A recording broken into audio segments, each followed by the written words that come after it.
Aujourd'hui est un jour de mémoire et de colère. Il y a 1 an, on a trouvé un bateau qui était à la dérive depuis une semaine. On a retrouvé 25 survivants dessus et on a su par les survivants qu'il manquait au moins une 60aine de personnes qui avaient embarqué et qui étaient mortes en dérivant, sans eau, sans nourriture, dans le froid, dans le mauvais temps. Des gens qui meurent, que leur cœur abandonne, c'est une mort absolument terrible.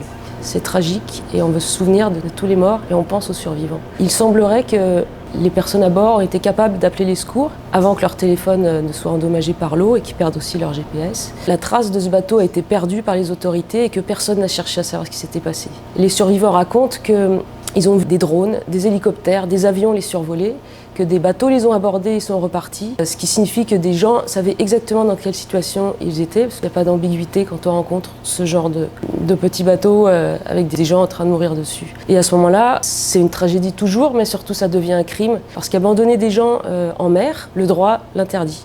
Ce qui paraît fou dans cette histoire, c'est que faire du sauvetage en mer devient un acte de résistance légale, mais un acte de résistance contre une espèce de hiérarchisation des vies qui fait que certaines vies vont compter plus que d'autres et que les autorités, au mépris des lois, peuvent se permettre de négliger des vies humaines qui valent autant que toutes les vies humaines.